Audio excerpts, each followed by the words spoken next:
Mana uchastkovoy ham yo'q. Mana necha oydan beri kelamiz, ketamiz. Foydasi yo'q. Order bermaydi.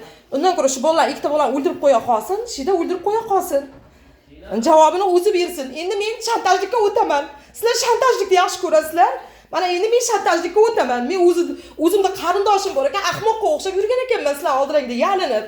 Mana endi men ham boraman-da shantajlikka o'taman. Sizlar fuqaro, mana shu sizlar fuqarolaring emasmi? Mana shu ikkovsi. Ashuni boraman suvga tashlayman bugun. Sizlar ashu fuqaroga javob berasizlar mana shu ikkita fuqaroga. Yo'q, bormayman, kirmayman. Sizlar 30 yoshga kirgan so'qimday odamlarni himoya qilib o'tiribsizlar, lekin nimaga meni ikkita bolamni, yosh bolamni himoya qilmaysizlar? Meni hech bo'lmasa propiskam tekshirdinglarmi, qayda bor ekan deb. Qanaqadir Chaqqonovning uyida 80-odamni propiskada turaman. Uyim emas, fuqarom emas, ular meni fuqarom deb faqat bosh ko'rasizlar. Bu kishi bilan gaplashib bo'ldim, bu kishiga gapirgan gapim yo'q.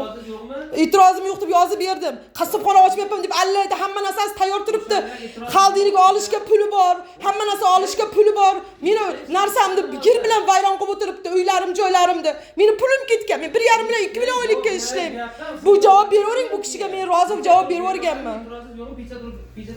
Beravering, men bu kishiga javobim berdim, bo'ldi, tamom. Lekin sizlar mana shu ish qilganlaringga borib hali ertaga javob berasizlar. Har doim bunaqa bo'lavermaydi. Bir yildan beri ko'chada sarsonman. Hali unisi keladi, prokuror himoyasida deb aytdi deydi. Hali bunisi keladi, prokuror himoyasida. Jinoyatchi bo'lgandan keyin prokuror qiz deb aytadi-da ularga.